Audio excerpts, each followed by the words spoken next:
જય હિન્દ વિદ્યાર્થી મિત્રો, બહુ લાંબા સમય પછી આજે આપણે મળ્યા છીએ.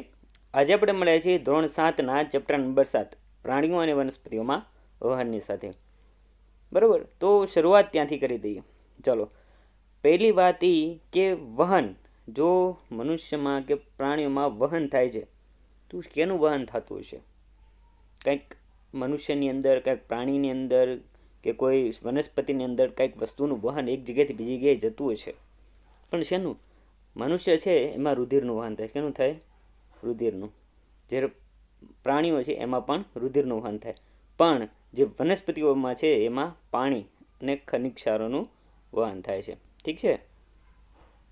ઓકે, તો પહેલી વાત છે, ઇમ્પોર્ટન્ટ પોઈન્ટ છે, એ જ લખેલા છે. ઠીક છે? પહેલું છે પરિવહન તંત્ર. પરિવહન તંત્ર એટલે શું? તો કે બધા સજીવો પોતાનું અસ્તિત્વ ટકાવી રાખવા માટે ખોરાક, પાણી અને ઓક્સિજનનું જરૂર હોય છે. જે પણ સજીવો છે, પછી ભલે એ મનુષ્ય હોય, કોઈ પ્રાણી હોય કે કૂતરો છે, બિલાડી છે, પક્ષી હોય કે કોઈ કીટક હોય, આ બધાને પોતાનું અસ્તિત્વ એટલે પોતાની જાતને જીવતી રાખવા માટે, બરાબર, પોતાનું અસ્તિત્વ ટકાવી રાખવા માટે ઓક્સિજન અને પાણી અને ખોરાકની જરૂર છે. એના વગર એ જીવી શકે નહીં. તે માટે હૃદય અને રુધિર વાહિની આવેલી છે. આ પરિવહન તંત્ર છે એના માટે હૃદય અને રુધિર વાહિની આવેલી છે. તે બધા જ પદાર્થોનું વહન કરે. બધા જ પદાર્થોનું વહન કોણ કરે? હૃદય અને રુધિર વાહિની, જે બધા જ પદાર્થોનું વહન કરે છે તેને અને પરિવહન તંત્રની રચના કરે. પરિવહન તંત્ર કોને કહેવાય? જે હૃદય અને રુધિર વાહિની બધા જ પદાર્થોનું વહન કરે છે અને શેની રચના કરે? પરિવહન તંત્રની રચના કરે છે. ચાલો, ઓકે, હવે આપણે આગળ વધીએ.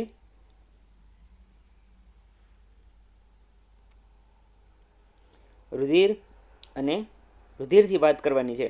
તો આપણે કેવી છે કે રુધિરનું વહન થાય, પણ રુધિરમાં શું છે? તો કે રુધિર એ પ્રવાહી છે. શું છે? પ્રવાહી છે, જે રુધિર વાહિનીમાં વહે છે. રુધિર એવું પ્રવાહી છે જે રુધિર વાહિનીમાં વહે છે. પછી તે પાચિત ઘટકોનું નાના આંતરડામાંથી શરીરના વિવિધ ભાગો તરફ વહન કરે છે. આપણે ગઈ વખતે શીખાતા યાદ છે ને? સજીવોમાં પાચન, પછી મનુષ્ય હોય અને પ્રાણી, આ બંનેનું આપણે પાચન શીખાતા. એ ખબર છે કે નાનું આંતરડું છે એની લંબાઈ 7.5 મીટર છે. જે ખોરાકના ઘટકો આવે છે એમાં અંતઃસ્રાવો ઉમેરાયેલા હોય છે, જેના કારણે ખોરાકનું પાચન થાય છે.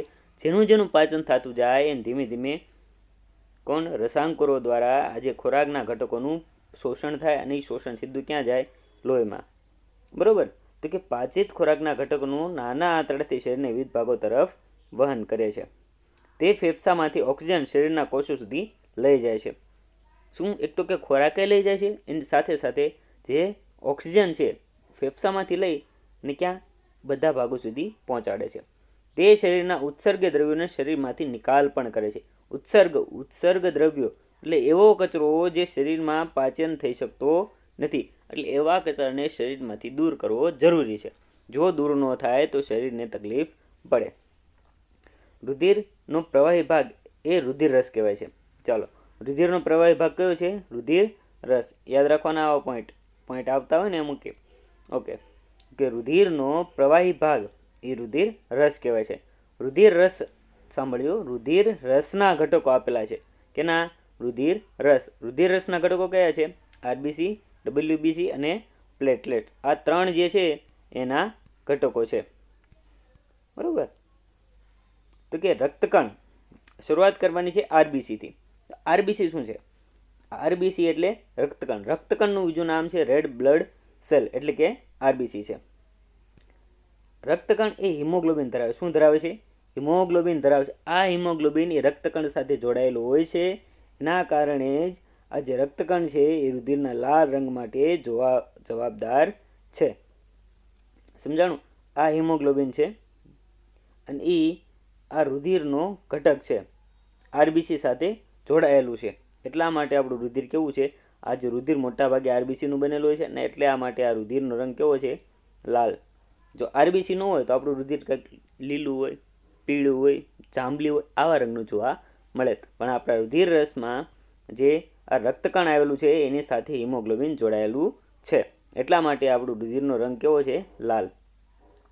ચાલો, રક્તકણમાં હિમોગ્લોબિનની હાજરીને કારણે શરીરમાં વિવિધ ભાગો સુધી ઓક્સિજન પહોંચાડવું શક્ય બને છે. પછી રક્તકણમાં જે હિમોગ્લોબિન છે એના કારણે જે ઓક્સિજન છે ઓક્સિજનને એક જગ્યાએથી બીજી જગ્યાએ લઈ જઈ શકાય છે. ઠીક છે, આ હતું આપણું આરબીસી. હવે વાત કરવાની છે ડબલ્યુબીસી એટલે કે શ્વેતકણનું બીજું નામ છે white blood cell. White blood cell એટલે ડબલ્યુબીસી. તે શરીરમાં પ્રવેશતા જીવાણુ સામે લડવાનું કામ કરે છે. જો આપણે જે મેસેન્જર છે એટલે કે એક જગ્યાએ બીજી જગ્યાએ લઈ જવાવાળું કોણ? ટપાલી આપણે તો કે આરબીસી. પણ આ જે શ્વેતકણ છે આપણા શરીરના સૈનિકો કહેવાય છે. કોઈ રોગો આપણે શરીરમાં પ્રવેશે તો એની સામે લડવાનું કામ કોણ કરે છે? આ શ્વેતકણ જે છે એ કામ કરે છે. ચલો પછી હવે વાત કરવાની છે ત્રાકકણી પ્લેટલેટ્સ. ત્રાકકણને પ્લેટલેટ્સ કહેવામાં આવે છે અહીંયા. એટલે ત્રાકકણનું બીજું નામ પ્લેટલેટ્સ. ત્રાકકણ એ રુધિર ગંઠાવાની ક્રિયા માટે જવાબદાર છે. તો કે રુધિર ગંઠાવવું એટલે શું? આપણે કદાચ ક્યારેય નાના હોય ત્યારે ઘણા મોટા ભાગે પડ્યા હોય, છોલાણા હોય, માથું હતું ફૂટ્યું હોય તો થોડોક સમય જેવું રુધિર બહાર નીકળવાનું શરૂ થાય, તો ધીમે ધીમે થોડોક સમય જાય છે ને તો રુધિર અહીંયા જામી જાય છે, ભીંગડું વળી જાય છે. આપણા શબ્દોમાં કહીએ તો ભીંગડું વળી જાય છે. આ ભીંગડું વળવા માટે જવાબદાર કોણ છે? આ ત્રાકકણ જે છે એ જવાબદાર છે. જો આ ત્રાકકણ ન હોત તો એકવાર આપણે શરીરમાંથી કોઈ ચેકો કે રુધિર નીકળવાનું ચાલુ થયું પછી ક્યારેય બંધ થાય નહીં. એટલે મનુષ્યનું મૃત્યુ થાય ત્યાં સુધીની વાત પહોંચી જાય, બરાબર. પણ આ જે ત્રાકકણ જે છે એના કારણે આપણા શરીરમાં રુધિર ગંઠાવાની ક્રિયા થાય છે, એટલા માટે રુધિર આપણું જામી જાય છે. સરસ, ચાલો આ હતો આપણો પહેલું શરૂઆતથી કર્યું હતું કે ઉત્પાચન, પરિવહન તંત્ર, રુધિર અને રક્તકણ, શ્વેતકણ અને ત્રાકકણ. આગળ વધીએ. હવે વાત કરવાની છે રુધિરની વાત થઈ ગઈ. હવે વાત કરવાની છે રુધિર વાહિની. રુધિર વાહિની એટલે કોણ? જે રુધિરનું વહન કરતી હોય એને શું કહેવાય? રુધિર વાહિની. આ રુધિર વાહિનીમાં પણ અલગ અલગ બે પ્રકાર છે. કઈ કઈ? તો કે એક છે ધમની અને એક છે શિરા. ઓકે, તો ધમની અને શિરામાં શું તફાવત છે? તફાવત તો જોઈએ ને. તો કે ધમની જે છે એ ઓક્સિજન યુક્ત રુધિરનું વહન કરે. કેનું કરે? ઓક્સિજન યુક્ત રુધિરનું વહન કરે, બરોબર. અને શિરા કાર્બન ડાયોક્સાઇડ યુક્ત રુધિરનું વહન કરે. પછી આ જે ધમની છે એની દિવાલ જાડી અને સ્થિતિસ્થાપક હોય, જ્યારે શિરા એની દિવાલ પાતળી હોય. પછી ધમનીમાં રુધિર જે છે એ પૂર ઝડપી અને વધુ દબાણપૂર્વક હોય, જ્યારે આ જે શિરા છે એમાં રુધિરનો પ્રવાહ ધીમો અને ઓછું દબાણયુક્ત હોય. અપવાદ તરીકે, અપવાદ એટલે એવો વ્યક્તિ જે આપણે મનુષ્ય છે પણ મનુષ્યમાંથી કાઢી શકે ને, ઢોર આપણે કહેતા હોય ને, ઢોર જેવો થયો છું તું, સમજા? એટલે એવો વ્યક્તિ જે માણસ છે પણ માણસ જેવો લાગતો નથી. એવી જ રીતે આ ધમની છે પણ આ ધમની જેવું કામ કરતી નથી. તો કોણ છે? ફુફુસ ધમની. અને એ શું કરે? તો કે આ બધા ઓક્સિજન વાળું યુક્ત રુધિર લઈ જાય, આ કાર્બન ડાયોક્સાઇડ વાળું લઈ જાય. સમજાણું? અને એવું ને એવું શિરામાં પણ છે. કોણ? ફુફુસ શિરા. બધી શિરા કેવું કરે? કાર્બન ડાયોક્સાઇડ યુક્ત રુધિર લઈ જાય, પણ આ ફુફુસ શિરા છે એ ઓક્સિજન યુક્ત રુધિરનું વહન કરે. તફાવત તરીકે ખાસ પૂછાઈ શકે એવો પ્રશ્ન છે, બરોબર. એટલે આમાં જરાય ખોટું ઢીલ કરતા નહીં. તો ધમની અને શિરા આ હતી આપણી ધમની અને શિરા. ચાલો હવે વાત કરવાની છે નાડીદર. નાડીદર એટલે પહેલાંના જે આપણા વૈદો હતા, કોણ હતા? વૈદો. એ બધા શું કરતા હતા? આપણું જે રુધિર છે એ આપણા કાંડું પકડીને કહી દેતા હતા આને ભાઈ શું રોગ છે. એ શું જોતા હતા? એ લોકો આ નાડીદર ચેક કરતા હતા. શું કરતા હતા? નાડીદર. તો આ નાડીદર એટલે શું? 1 મિનિટમાં થતા થડકારને નાડીદર કહેવાય. આપણું કાંડું છે, કાંડાના ભાગે આપણી શિરા કે ધમની આવેલી હોય, એટલે કે શિરા આવેલી હોય, ધમની અંદર હોય, શિરા આવેલું હોય, એનો જે થડકાર છે આ થડકારને શું કહેવાય? નાડીદર. એટલે 1 મિનિટમાં કેટલી વાર થડકાર થાય છે એને કહેવાય નાડીદર. આરામદાયક સ્થિતિમાં, કેવી આરામદાયક સ્થિતિમાં મનુષ્યમાં નાડીદર 72 થી 80 જેટલો હોય છે. જો યાદ રાખવાનું, આ આપણા હૃદયના ધબકારા નથી. 1 મિનિટમાં આરામદાયક સ્થિતિમાં સામાન્ય 72 થી 80 સુધી હોય છે, બરોબર. હા, તો આપણું નાડીદર. પછી કેશિકાઓ. તો શું કેશિકા એટલે શું? જો ધમની અને શિરા આગળ પેશીઓ પાસે જતા વધુ પાતળી અને નળીઓમાં વિભાજિત થાય છે. જો સિમ્પલ, આપણી આંખો જે છે શું તમે કહેશો કે આપણી આંખોમાં ધમની અને શીરા છે? ચાલો કોમેન્ટ બોક્સમાં કહી દેવાનું છે. આપણી આંખોમાં ધમની અને શીરા છે? તમે કહેશો હા છે. જો ધમની અને શીરા હોય, ચાલો માની લો કે આપણી આંખ છે, બરાબર, અને જો ધમની અને શીરા હોત તો આંખમાં આપણે ક્યારેક ક્યારેક આમ ઢોરા થઈ જતા હોત ને, આમ ઢોરા હોત ને, પણ એવું છે નહીં. આ આપણી આંખ છે, આમાં આવું ક્યાંય જોવા મળે છે? ખાડા ટેકરા આવું જોવા મળે છે? નથી, બરોબર. તો ધમની શીરી હાજર નથી. ત્યાં ધમની શીરા નથી, ત્યાં કોણ છે? કેશિકાઓ છે. આ કેશિકાઓ એટલી પાતળી હોય જે આપણી આંખમાં આપણે જોઈએ ક્યારેક આંખ લાલ ચોળ થઈ ગઈ હોય, વાગ્યું હોય, ઘોંકો વાગ્યો હોય, કંઈક આંખમાં પડ્યું હોય, એ વખતે આપણી આંખ લાલ ચોળ થઈ જાય છે. ત્યારે જે પાતળી હાવ નળી જોવા મળે છે ને, એ શું છે? આ કેશિકાઓ છે. જ્યાં ધમનીની શીરા પહોંચે નહીં ત્યાં કોણ પહોંચે? આ કેશિકાઓ. ઠીક છે. તો હવે યાદ રાખવાનું. હવે વાત કરવાની છે હૃદયની. કોની? હૃદયની. હૃદય એ સતત ધબકતું અને પંપ તરીકે કાર્ય કરતું અંગ છે. આ હૃદય છે ને, હૃદય બિચારું હાવ ભોળો માણસ છે, સતત ધબકા રાખે, કામ જ કર્યા રાખે. પણ તમે બધા એમ કહેશો સતત ધબકતું છે, પણ કઈ રીતે ધબકે છે એ હમણાં સમજાવું તમને. ઠીક છે. હૃદય એ સતત ધબકતું પંપ તરીકે કાર્ય કરતું અંગ છે. ક્યાં આવેલું છે? ઉરસ ગુહામાં આવેલું છે અને નીચેની બાજુ સહેજ ડાબી તરફ આવેલું છે. હવે અહીંયા ઠેઠ ઉપર છે ને આ મનુષ્ય હોય તો એને કંઈક નીચે એટલે આવેલું છે, અહીંયા ઠેઠ નથી ઉપર, બરોબર. એટલે એમ કહેતા નહીં મેરે દિલ મેં અબ ક્યા હૈ, कुछ नहीं है वहाँ पर, आपका हृदय नीचे है, आपका हार्ट नीचे है. ઠીક છે. હૃદય સામાન્યપણે હાથની મુઠ્ઠી જેટલું કદ ધરાવે છે. કેટલું? જે મનુષ્યની મુઠ્ઠી વાળો, પણ મુઠ્ઠી કેવી? ડાબા હાથની. કેની? ડાબા હાથની મુઠ્ઠી વાળો એવડું મનુષ્યનું હૃદય હોય. દરેક મનુષ્યનું હૃદય સરખું હોય નહીં. જેવડું એમનું કદ એટલે જેવડા મોટા હોય એ પ્રમાણે એનું હૃદય મોટું કે નાનું થાય. પછી હૃદયનો વજન કેટલો છે? તો કે 240થી 350 ગ્રામ. કેટલો? 240 થી 350 ગ્રામ છે.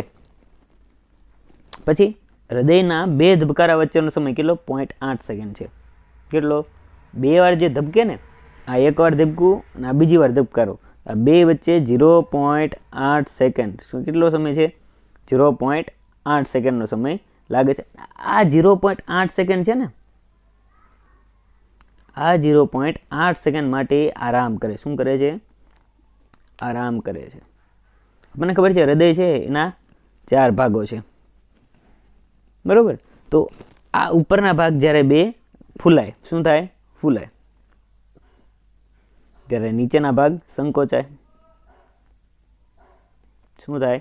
સંકોચાય. આ જ્યારે સંકોચાય ત્યારે નીચેના ભાગ શું કરે? આરામ કરે. શું કરે? આરામ કરે, બરોબર. પછી આ બે પાછો ધબકારો છે, આ બે સંકોચાશે. શું થશે? સંકોચાશે. હવે આ ઉપરના બે ભાગ રહ્યા, એ ઉપરના ભાગ સંકોચાણા તો નીચેના ભાગ ફૂલાઈ ગયા. શું કર્યું? આ ભાગ ફૂલાણા અને આ ભાગ સંકોચાણા. જો જ્યારે નીચે ઉપરના ભાગ સંકોચાય ત્યારે એ આરામ કરે. શું કરે? આરામ કરે. પણ કેટલો કરે? યાદ છે કેટલું કીધું તું? 0.8 સેકન્ડ આરામ કરે, બરોબર. એટલે કોઈ એમ કહેતા હોય હૃદય આરામ કરતું નથી, પણ એ વાત એમને આ સમજાવવાનું કે હૃદયમાં જે 4 ખંડો છે એમાં 2 ભાગ સંકોચાય અને 2 ભાગ એટલે કે નીચેના ભાગ સંકોચાય ત્યારે એ આરામ કરે, પછી ઉપરના ભાગ સંકોચાય ત્યારે એ આરામ કરે. અને આરામ કરવાનો સમય કેટલો છે? 0.8 સેકન્ડ. એટલે પૂરી 1 સેકન્ડ પણ લેતા નથી. ચાલો આગળ વધીએ.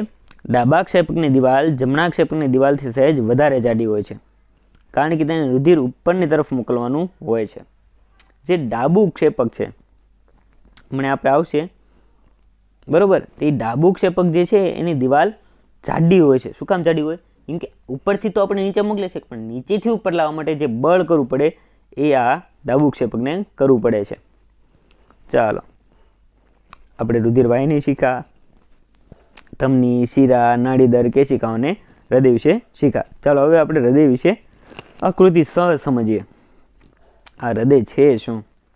ઓકે, તો અહીંયા જે હૃદય સાંભળો, તમને આકૃતિ બહુ બધી ઘાટી બોટી બધી આવેલી છે તમારી બુકમાં, પણ તમારે સિમ્પલી તમારે સમજવું હોય તમે આવી આકૃતિ આરામથી બનાવી શકો.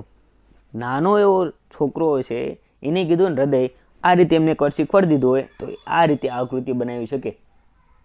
બરાબર. જો તમને સ્પેસિફિક કહેવામાં ન આવે કે હૃદયની આકૃતિ જે પાઠ્યપુસ્તકમાં આપેલી છે એવી જ દોરો, તો તમારે આ ન હાલે. બાકી તમે આ આકૃતિ દોરો અને કમ્પ્લીટ નામ નિર્દેશન કર્યું હોય કોઈ તમારી આકૃતિ ખોટી પાડી શકે નહીં. ચાલો જરાક જોઈ લઈએ. એક જે હૃદય છે, હૃદયના ભાગ કેટલા છે? 4. 1, 2, 3 અને 4. આ ચારેય ભાગ છે નામ કયા છે? જે ઉપર જે છે જમણું કર્ણક, નીચે જે છે એ જમણું ક્ષેપક, ડાબું કર્ણક અને ડાબું ક્ષેપક, આ બેના ભાગ. હવે એક શોર્ટ ટ્રિક યાદ રાખવાની. શું? તો કે આની અંદર શું છે? જમણું. કેટલા અક્ષર થયા? 1, 2 ને 3. તો જમણા કર્ણક અને જમણા ક્ષેપક વચ્ચે કેટલા ત્રિદલ વાલ છે? કયો વાલ છે? ત્રિદલ વાલ. એના પછી ડાબું 1 અને 2, ડાબું 1 અને 2, 2 થયા બંનેમાં. તો અહીંયા જે છે વાલ કયો છે? દ્વિદલ વાલ છે. કયો છે? દ્વિદલ વાલ. સિમ્પલ હાવ. ઠીક છે. ચલો આ જે હતું આપણું હૃદયની શરૂઆત કરીએ આપણે અત્યારે. હવે એને આગળ વધીએ. હૃદયમાંથી આપણું જે જમણું કર્ણક અને જમણું ક્ષેપકનું કામ શું? તો કે અહીંયા રુધિર આવે છે. શું કરે છે? રુધિર આવે છે. કોણ લાવે છે? અગ્ર મહાશિરા અને પશ્વ મહાશિરા. કોણ લાવે છે? અગ્ર મહાશિરા અને પશ્વ મહાશિરા. આ બંને રુધિર શરીરમાંથી જે કાર્બન ડાયોક્સાઇડ કેવું હોય? કાર્બન ડાયોક્સાઇડ વાળું હોય ને એ રુધિરને લઈને ક્યાં આવે? જમણા કર્ણકમાં. અગ્ર મહાશિરા અને પશ્વ મહાશિરા કાર્બન ડાયોક્સાઇડ રુધિર લાવે ક્યાં? જમણા કર્ણકમાં. જમણા કર્ણકમાંથી કયો વાલ છે? જમણા ક્ષેપક વચ્ચે કયો વાલ છે? ત્રિદલ વાલ છે. આ જે ત્રિદલ વાલ છે એમાં રુધિર આવશે કાર્બન ડાયોક્સાઇડ વાળું, અને એ રુધિર પાછું લઈ કોણ જશે? તો કે આ યાદ છે ફુફુસ ધમની, એવી ધમની જે ધમની હોવા છતાં કાર્બન ડાયોક્સાઇડ રુધિરનું વહન કરે છે. એટલે આ ફુફુસ ધમની લઈને જશે ફેફસામાં. ક્યાં લઈને જશે? ફેફસામાં. ફેફસામાંથી જશે એટલે રુધિરનું શુદ્ધિકરણ થશે, કાર્બન ડાયોક્સાઇડ દૂર થશે અને એની અંદર રુધિરમાં કોણ શું ઉમેરાશે?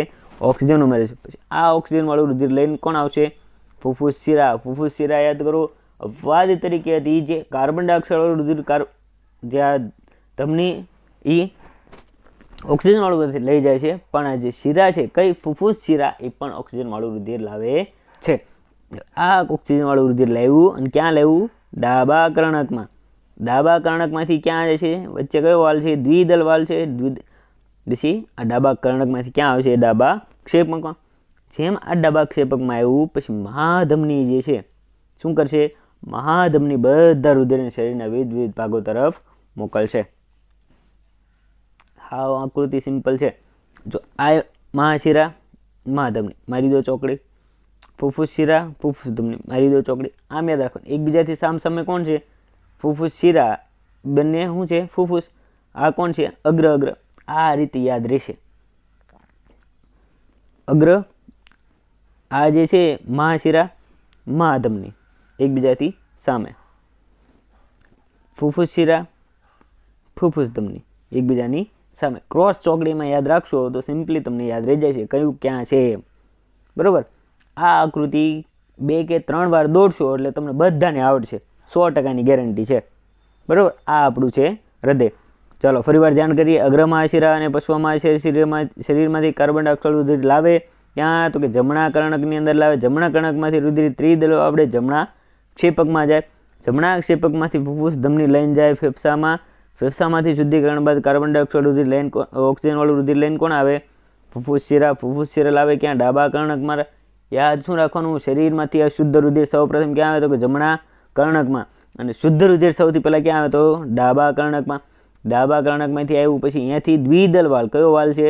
દ્વિદલ વાલ વડે ડાબા ક્ષેપકમાં જશે. ડાબા ક્ષેપકમાંથી મહાધમની બધા રુધિરને શરીરના વિવિધ ભાગો સુધી પહોંચાડશે. આ હતું આપણું હૃદય. જરાક એના વિશે વાંચી લઈએ. તો કે હૃદય એ 4 ખંડોનું બને છે. 4 ખંડ કયા? તો કે ડાબું કર્ણક, જમણું કર્ણક, ડાબું ક્ષેપક, જમણું ક્ષેપક. બરોબર. અગ્ર મહાશિરા અને પશ્વ મહાશિરા શરીરમાંથી કાર્બન ડાયોક્સાઇડ યુક્ત રુધિર કયું? અગ્ર મહાશિરા અને પશ્વ મહાશિરા. હારો આપણે પોઈન્ટ આપણે જોતા જઈએ. અગ્ર મહાશિરા અને પશ્વ મહાશિરા એ કાર્બન ડાયોક્સાઇડ રુધિર ક્યાં લાવે? જમણા ક્ષેપકમાં. જમણા ક્ષેપક વચ્ચે કયો વાલ છે? ત્રિદલ વાલ વડે જમણા ક્ષેપકમાં આવશે. અહીંયાથી ફૂફૂસ ધમની છે લઈને ફેફસામાં જશે. ફેફસામાંથી શુદ્ધિકરણ થઈને કાર્બન ઓક્સિજન વાળો રુધિર ફૂફૂસ શિરા લઈને આવશે. ફૂફૂસ શિરા ડાબા કર્ણકમાં. ડાબા કર્ણકમાંથી દ્વિદલ વાલ વડે ડાબા ક્ષેપકમાં મહાધમની દ્વારા શરીરમાં તમામ ભાગો સુધી પહોંચશે. એ જ છે, યાદ રાખવાનું. રુધિરનું દબાણ માપવા માટે, કેનું? રુધિરનું દબાણ માપવા માટે સ્ફિગ્મોમોનોમીટરનો ઉપયોગ થાય. કેનો? સ્ફિગ્મોમોનોમીટર. કેનો? સ્ફિગ્મોમોનોમીટર. ચાલો, આ હતું આપણું હૃદય. આગળ વધીએ. ચાલો, આપણે રુધિર જે છે એનું પરિવહન કરાવી નાખ્યું, ઓક્સિજન નાખી દીધો, ખોરાકનું વહન કરાવી નાખ્યું, રુધિર બધું લઈ જાય છે. પણ યાદ કરો, જ્યાં ઓક્સિજનની હાજરી હોય અને રુધિરમાં ખોરાકના ઘટકો હોય, ઓક્સિજન અહીંયા હોય, જ્યાં ઓક્સિજનનું પાચન રુધિરમાં જે છે અહીંયા ઘટક કણો જે હતા એ લોહીમાં ભેળ્યા હતા. લોહીમાં પાછો ઓક્સિજન નહીં આવ્યો. ઓક્સિજન શું લેવા આવ્યું? આપણે કંઈક શ્વસન આવ્યું હતું, ખબર છે? જારક શ્વસન ને અજારક શ્વસન. તો એમાં થાય શું? જે આ ખોરાકના ઘટકો છે, આ ખોરાકના ઘટકો લોહીમાં છે અને એ જ લોહીમાં ઓક્સિજન ઉમેરાય એ દરમિયાન આ ખોરાકના ઘટકો છે એ તૂટે છે, એમને તોડવામાં આવે છે અને ત્યારે એમાંથી ઉર્જા ઉત્પન્ન થાય છે. ઉર્જા એટલે શક્તિ. આ શક્તિનો ઉપયોગ આપણે કરીએ છીએ અને આપણા શરીરના બધા જ કામો, શરીરના હોય કોઈ પણ આપણે શરીરનો એનો ઉપયોગ કરી શકીએ છીએ. યાદ રાખવાનું. એમાં થાય શું? જેનું ઘટકો તૂટ્યા એમાંથી કંઈક કચરો તો નીકળતો હશે ને. એ કચરાને હવે દૂર કરવો જરૂરી છે. જો એ કચરો શરીરમાં જમા રહે તો શરીર બંધ થઈ જાય. એટલે કચરાને દૂર કરવો જરૂરી છે. તો દૂર કરવાની જે ક્રિયા છે, કચરો જે શરીરમાં આવ્યો એને દૂર કરવાની ક્રિયા છે, એને શું કહેવાય? ઉત્સર્જન. બરોબર. જોઈ શું કે છે? તો કે કોષો દ્વારા ઉત્પન્ન થયેલા નકામા કચરાને શરીરની બહાર નિકાલ કરવાની ક્રિયાને શું કહેવાય? ઉત્સર્જન. જે કચરો શરીરમાં આવ્યો એને બહાર કાઢવાની જે ક્રિયા છે એને શું કહેવાય? ઉત્સર્જન. ઉત્સર્જન શું કરે છે? તો કે ઉત્સર્જન પ્રક્રિયા સાથે સંકળાયેલા વિવિધ ભાગો મળીને ઉત્સર્જન તંત્રની રચના કરે છે. જે ઉત્સર્જન ક્રિયા એટલે કચરાને બહાર ફેંકવાની ક્રિયા છે, એની સાથે જે જોડાણા છે કયું આખું ઉત્સર્જન તંત્રની રચના કરે છે. તો કે ઉત્સર્જન તંત્રમાં છે કોણ કોણ? બરોબર, કીધું ખરું ઉત્સર્જન તંત્ર છે, પણ કોણ છે? તો કે મૂત્રપિંડ, મૂત્રવાહિની, મૂત્રાશય, મૂત્રમાર્ગ અને મૂત્ર છિદ્ર. આ બધા જ જે છે, આ પાંચ ઘટકો જે છે એ ઉત્સર્જન તંત્ર સાથે જોડાયેલા છે. તો કે શરૂઆત કરી મૂત્રપિંડથી. તો કે મૂત્રપિંડમાં આવેલી રુધિર કેશિકા. આ મૂત્રપિંડ છે તો એની અંદર કેટલી બધી રુધિર કેશિકાનું ગૂંચળું આવેલું છે આખું. આ ગૂંચળામાં રુધિરને ગળવાની ક્રિયા થાય. શું થાય?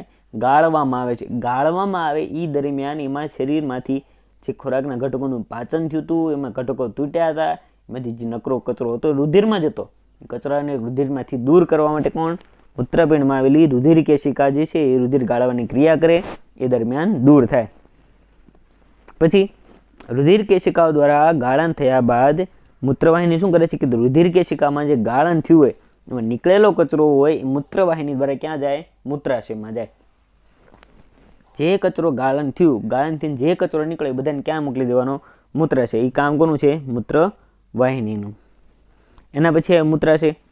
આ કચરો જે રુધિરમાંથી ગાળણ થઈને આવ્યો અને મૂત્રવાહિની ક્યાં મોકલો? મૂત્રાશય. બધાને એક જગ્યાએ ભેગો કરવાનો અને સમયાંતરે ટાઈમ થાય એ દરમિયાન મૂત્રમાર્ગ દ્વારા મૂત્ર છિદ્ર વડે શરીરની બહાર નિકાલ પામે છે. પહેલેથી મૂત્રપિંડ રુધિર ગાળે, એમાં જે નકામો કચરો છે એ મૂત્રવાહિની કચરાને લઈને ક્યાં નાખશે? મૂત્રાશયમાં. મૂત્રાશયમાં ભેગો થશે. પછી સમયાંતરે મૂત્રમાર્ગ દ્વારા મૂત્ર છિદ્ર વડે શરીરમાંથી બહાર નિકાલ પામશે. જો કાંઈ ના સમજાય તો કોમેન્ટ બોક્સમાં ચોક્કસપણે પૂછી લેજો. ઠીક છે? ઓકે. એક પુખ્ત વ્યક્તિ આશરે 1.8 લીટર જેટલું મૂત્ર 24 કલાકમાં કાઢે છે. 24 કલાક એટલે એક દિવસ દરમિયાન એ પુખ્ત વ્યક્તિ એટલે કે જેને આમ ઉંમર જોઈએ તો 22 થી 23 વર્ષની ઉંમર હોય, એવા વ્યક્તિએ 24 કલાકમાં 1 થી 1.8 લીટર જેટલું મૂત્રનું નિર્માણ કરે છે, એટલે શરીરમાંથી બહાર કાઢે છે. આ મૂત્ર છે એમાં શું છે, એની અંદર 95% પાણી. શું છે? 95% તો પાણી જ છે. બીજું શું તો કે એમાં 2.5% શું છે? યુરિયા છે. 2.5% શું છે? યુરિયા છે. બીજા 2.5% તેમાં બીજા નકામા કચરો છે. સિમ્પલ છે હાવ. 95% પાણી, 2.5% એક તો યુરિયા છે, અને બીજા નકામા કચરો જે છે એ બધું યુરિયા અને બીજો નકામો કચરો ભેગા થઈને કેટલું થાય? 5%. 5 95 5 કેટલા થયા? 100 પૂરા.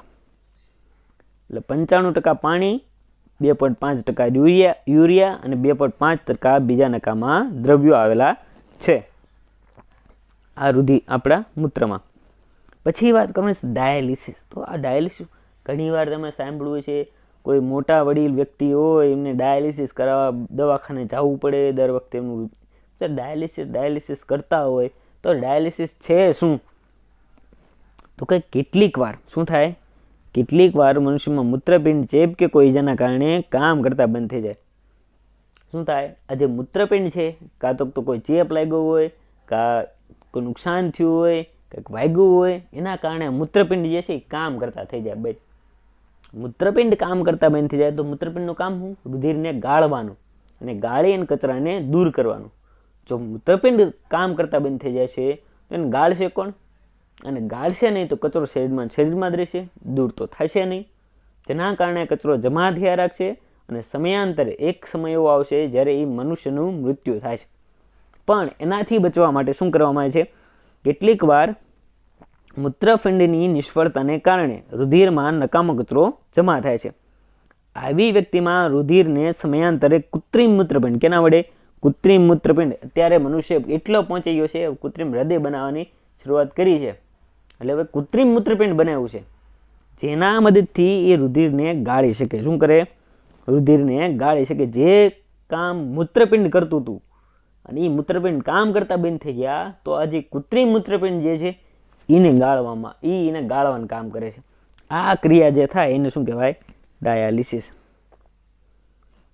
ન સમજાય? કોમેન્ટ બોક્સમાં ચોક્કસપણે પૂછી લેજો, સમજાવી દઈશ. ચાલો, આ હતું. ચાલો આગળ વધીએ. હવે આ જે પ્રાણીઓ, જે આપણે મનુષ્યની વાત કરી લીધી, મનુષ્યમાં કઈ રીતે ઉત્સર્જન થતું હતું તો કે એમાં 100% હોય મૂત્ર, એમાં 95% હોય પાણી, અને એમાં 2.5% યુરિયા, બીજા 2.5% બીજો નકામો કચરો. હવે જે પ્રાણીઓમાં છે એમાં કઈ રીતે થાય તો કે માછલી જે છે ને એ કેનું ઉત્સર્જન કરે તો કે એમોનિયાનું ઉત્સર્જન કરે. પક્ષીઓ કે ગરોળી છે ને યુરિક એસિડનું ઉત્પન્ન કરે, અને મનુષ્યો જે છે એ યુરિયાનું ઉત્પાદન એટલે કે ઉત્સર્જન કરે. ખાસ યાદ રાખવા જેવો પોઈન્ટ છે, જોડકામાં પૂછાઈ શકે. પછી વનસ્પતિમાં અને પાણી અને ખનિજ તત્વોનું વહન. જે સજીવોનું આપણે વહન કરી લીધું એમાં આપણે શું જોયું? રુધિરનું વહન એક જગ્યાએ બીજી જગ્યાએ કેવી રીતે જાય છે. હવે વનસ્પતિમાં છે પાણી અને ખનિજ તત્વો છે એ કઈ રીતે એકબીજામાંથી જાય છે જોઈ લઈએ જરાક. તો શું કહે છે?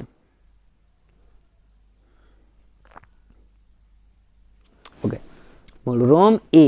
મૂળરોમ એટલે શું? જે આ વનસ્પતિ છે, વનસ્પતિનું મૂળ છે, આ મૂળમાં બીજા પાર્શ્વ મૂળ નીકળે, એમાંથી જે આ પાતળી પાતળી નળીઓ નીકળે, આવું પતલી હોય, એને કહેવાય મૂળરોમ. મૂળરોમ એ પાણી અને ખનિજ દ્રવ્યોનું પાણીમાં દ્રવ્ય ખનિજ ક્ષારોનું શોષણ માટે મૂળરોમની સપાટીમાં વધારો કરે છે. જે આ મૂળ છે બરોબર, એમાંથી આ પાછું મૂળ નીકળ્યું અને એમાં આવા કેટલા બધા પતલા પતલા હાવ નીકળ્યા છે એને કહેવાય મૂળરોમ. હાવ વાળ જેવા પતલા હોય, કદાચ થોડાક જાડા પણ હોય બરોબર. આ મૂળરોમ શું કરે? માની લો કે આ મૂળ છે અને પાછું મૂળ એટલામાં જ છે, પણ જે આ મૂળરોમ છે એ દૂર સુધી વિકાસ પામે, એટલે જે એની સપાટી છે આજુબાજુની સપાટી એમાંથી પાણી અને ખનિજ ક્ષારનું શોષણ કરવામાં મદદ કરે. પછી આ મૂળ છે એની અંદર શું આવેલું છે તો કે એની અંદર કોણ છે? જલવાહક પેશી અને એક છે અન્નવાહક પેશી. લ્યા આનાથી કેવું નામ એવું છે, જલવાહક અને અન્નવાહક. જેવું નામ એવું કામ. જલ એટલે શું થાય? પાણી. અને અન્ન એટલે શું થાય? ખોરાક. જોઈ તો કે વનસ્પતિમાં પાણી અને ખનિજનું વહન માટે પાઇપ જેવી વાહિની ધરાવે છે. આ વાહિનીઓ ચોક્કસ પ્રકારના કોષોને બનેલી હોય જેને જલવાહક પેશી કહે છે. જ્યારે વનસ્પતિ જે છે, વનસ્પતિની અંદર અમુક ભાગ એવા છે પાઇપ જેવી રચના ધરાવે છે અને એ પાણી લઈ જાય છે. આપણા ઘરે પાણી લાવવાની પાઇપ જો એવી જ રીતે આ વનસ્પતિમાં પણ પાણી લઈ જવા માટેની એક પાતળી આવો પાઇપ છે. આ પાઇપ છે એ ચોક્કસ પ્રકારના કોષોને બન્યું, એટલે એક ખરખા જ કોષોને બન્યું. આ બધા કોષોને શું કહેવાય? ભેગા થાય તો શું બનાવે? પેશી. કઈ પેશી? જલવાહક પેશી. હવે પાણી ઉપર ગયું, હવામાંથી કાર્બન ડાયોક્સાઇડ લીધો, સૂર્યપ્રકાશ તો મળવાનો જ છે, તો એના કારણે પર્ણની અંદર ખોરાક તૈયાર થયો. જો પર્ણની અંદર ખોરાક તૈયાર થાય તો પર્ણ હું એકલું ખાશે? ખાઈ પીને પાડા જેવું થઈ જાય. એટલે પર્ણ એકલું ખાશે નહીં. એ ખોરાક શરીરમાં બધા જ ભાગો એટલે કે તમામ ભાગો સુધી પહોંચાડશે. એ પહોંચાડવા માટે કંઈક હોવું તો પડે ને. એના માટે શરીરમાં શું આવેલું? એટલે કે વનસ્પતિના શું આવેલું છે? અન્નવાહક પેશી. અન્નવાહક પેશી એટલે ખોરાકનું વહન કરે એને કહેવાય અન્નવાહક પેશી. બરોબર?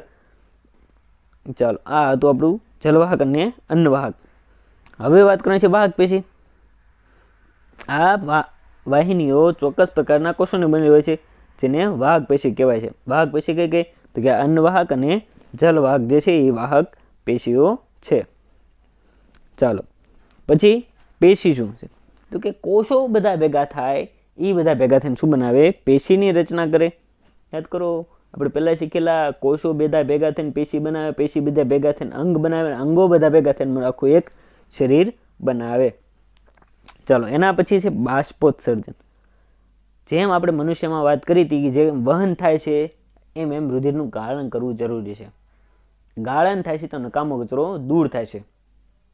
એટલે કચરાનું ઉત્સર્જન કરવા માટે જે મનુષ્યમાં આવેલું છે એને ઉત્સર્જન કીધું હતું. શું કીધું? ઉત્સર્જન. જે આ ઉત્સર્જન સાથે જોડાયેલું હોય એને ઉત્સર્જન તંત્ર કહેવાય છે.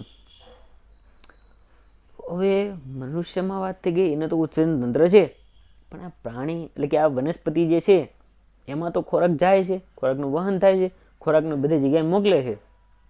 જોકે ચોખ્ખો 100% ખોરાક સારો જ આવે છે? ના, એવું હોતું નથી. હવે એનો ખોરાક રહ્યો એને બહાર કાઢવાનું, ક્યાં ગાળવા જાય? એના માટે એમાં બાષ્પોત્સર્જનની ક્રિયા થાય. શું થાય? બાષ્પોત્સર્જન. શબ્દો સાંભળજો, બાષ્પ પ્લસ ઉત્સર્જન. બાષ્પ પ્લસ ઉત્સર્જન. એટલે કે બાષ્પ એટલે શું થાય? વરાળ, અને ઉત્સર્જન વરાળ સ્વરૂપે ઉત્સર્જન થાય એને કહેવાય બાષ્પોત્સર્જન. તો કે વનસ્પતિ પોતાનો કચરો બહાર નીકાળવાની ક્રિયાને શું કહેવાય? બાષ્પોત્સર્જન. વનસ્પતિ પોતાનો જે કચરો છે એને શરીરમાં એની પોતાની અંદરથી તો દૂર કરવો જ પડશે ને, નહીં તરીકો જમા થશે તો વનસ્પતિને નુકસાન કરશે. એટલે વનસ્પતિ એ કચરાને શરીરની બહાર કાઢશે. આ જે બહાર કાઢવાની ક્રિયા છે એને કહેવાય બાષ્પોત્સર્જન. બાષ્પોત્સર્જનથી પાણી બાષ્પ સ્વરૂપે, બાષ્પ એટલે શું થાય? વરાળ સ્વરૂપે દૂર થાય છે. અને બાષ્પોત્સર્જનની ક્રિયાથી વનસ્પતિ ઠંડક પ્રાપ્ત કરે છે. એટલે બાષ્પોત્સર્જન દૂર થાય, શરીરમાંથી બાષ્પ દૂર થાય એટલે એને આજુબાજુનું વાતાવરણ કેવું હોય? ઠંડુ જ લાગે છે. કેમ કે શરીરમાં જે વનસ્પતિનું શરીર છે એમાંથી બાષ્પ સ્વરૂપે પાણી દૂર થયું. ચાલો, આ હતું આપણું આખું ચેપ્ટર વનસ્પતિઓ અને પ્રાણીઓમાં વહન. શું જોયું હતું? યાદ કરી લીજો ફરીવાર. પહેલાં પરિવહન તંત્ર જોયું, એમાં રુધિર જોયું, રુધિરના ઘટકો એટલે કે રુધિર રસના ઘટકો કયા? તો કે રક્તકણ, શ્વેતકણ અને ત્રાકકણ. રક્તકણ જે છે એ શું કરે? ખોરાક અને પાણીનું વહન કરે. પછી એમાં હિમોગ્લોબિન આવેલું છે. આ હિમોગ્લોબિનને કારણે રુધિરનો રંગ કેવો છે? લાલ. પછી વાત કરી હતી શ્વેતકણની. શ્વેતકણનું બીજું નામ WBC. WBC એટલે વ્હાઇટ બ્લડ સેલ. આ વ્હાઇટ બ્લડ સેલ કરે રક્ષક કોષો તરીકે છે, એટલે શરીરમાં જે રોગો આવે એની સામે લડવાનું કામ કરે. એના પછી ત્રાકકણ. ત્રાકકણનું બીજું નામ પ્લેટલેટ્સ. આ પ્લેટલેટ્સના કારણે શરીરમાં જે રુધિર ગંઠાવાની ક્રિયા થાય છે. રુધિરવાહિની જોઈ, ધમની અને શિરા, નાડીદર 1 મિનિટમાં જેટલી વાર ધબકે, થડકાર અનુભવાય એને કહેવાય નાડીદર. કેશિકાઓ જ્યાં ધમની શિરા પગે નહીં ત્યાં કોણ પહોંચે? કેશિકા. હૃદય વિશે જોયું હતું. હૃદય પંપ તરીકે કામ કરે છે. ડાબા હાથની મુઠ્ઠી જેટલું હોય, બરોબર. પછી 240 થી 350 ગ્રામ જેટલું વજન હોય, 2 ધબકારા વચ્ચે સમય 0.8 સેકન્ડ. આ 0.8 સેકન્ડ દરમિયાન એ આરામ કરે છે. ચાલો પછી રુધિરના 4 આકૃતિનો તમારે સ્ક્રીનશોટની જરૂર હોય તમે સરળતાથી સ્ક્રીનશોટ પાડી શકો. ચાલો 3, 2, 1 ઓકે. આકૃતિ હાવ હેલ્દી છે. ઓલી આમ આકા ચૂકા કરવા એના કરતાં 4 ચોક ઠોકી નાખો, સરળતાથી તમે દોરી કોઈ પણ વ્યક્તિ દોરી શકે. ઓકે. પછી ઉત્સર્જનની વાત કરી. ઉત્સર્જન એટલે શું? શરીરમાંથી કામ કચરાને દૂર કરવાની ક્રિયાને ઉત્સર્જન કહેવાય. અને આ ઉત્સર્જન ક્રિયામાં જે જોડાયેલા અંગો હોય એને કહેવાય ઉત્સર્જન તંત્ર. મૂત્રપિંડની અંદર શું છે? રુધિર કેશિકાઓ. આ રુધિર કેશિકા જે છે એ રુધિરની ગાળવાની ક્રિયા કરે. રુધિર ગળાશે, જે કચરો નીકળશે એ કચરાને લઈ જવાવાળું કોણ? આ રુધિર મૂત્રવાહિની. આ મૂત્રવાહિની લઈને ક્યાં જશે? મૂત્રાશયમાં. મૂત્રાશયમાં સમયાંતરે મૂત્ર માર્ગ અને મૂત્ર છિદ્ર વડે શરીરમાંથી બહાર નિકાલ પામશે. જે મૂત્ર આપણે શરીરમાંથી બહાર જાય એમાં 100% મૂત્ર હોય, એમાંથી 95% તો પાણી દોય. એમાં બીજા 2.5% શું હોય? યુરિયા. અને 2.5% શું હોય? બીજા નકામાં કચરો. પછી ડાયાલિસિસની વાત કરી હતી કે જે શરીરમાં ઘણીવાર એવું થાય કે ઈજા કે કોઈ ચેપના કારણે મૂત્રપિંડ કામ કરતા બંધ થઈ જાય તો એ રુધિરને ગાળવું જરૂરી છે, એના વગર હાલે નહીં. એના માટે કૃત્રિમ મૂત્રપિંડ વડે જે રુધિરને ગાળવામાં આવે છે એને કહેવાય ડાયાલિસિસ. એવી જ રીતે પછી પ્રાણીઓની વાત કરીએ. પ્રાણીમાં અલગ અલગ ઉત્સર્જન માટે શું છે? તો કે માછલી એમોનિયાનું ઉત્સર્જન કરે, પક્ષીઓ અને ગરોળી સાપને શું કરે? યુરિક એસિડનું. અને મનુષ્ય શું કરે? તો કે યુરિયાનું ઉત્સર્જન કરે છે. પછી વનસ્પતિમાં વહન માટે કોણ છે? જલવાહક પેશી અને અનવાહક પેશી. જલવાહક પેશી પાણીને લઈ જાય અને અન્નવાહક પેશી જે છે એ ખોરાકનું વહન કરાવે. પછી બાષ્પોત્સર્જન. બાષ્પ પ્લસ ઉત્સર્જન. વનસ્પતિ બાષ્પ એટલે કે વરાળ સ્વરૂપે જેનું ઉત્સર્જન એટલે બહાર નિકાલ કરે, જે કચરો વનસ્પતિમાં કચરા બાષ્પ સ્વરૂપે નિકાલ કરે, આ ક્રિયાને કહેવાય બાષ્પોત્સર્જન. આ બાષ્પોત્સર્જનની ક્રિયાને કારણે આ વનસ્પતિને ઠંડક અનુભવાય છે. આ હતું આપણું આખું ચેપ્ટર. જો તમને આમાંથી કોઈ પણ કાંઈ પણ ન સમજાય તો કોમેન્ટ બોક્સમાં ચોક્કસપણે તમે પૂછી શકો છો. બરાબર? ઠીક છે, તો ફરીવાર મળશું નવા ચેપ્ટર સાથે. જય હિન્દ, જય ભારત. Thank you.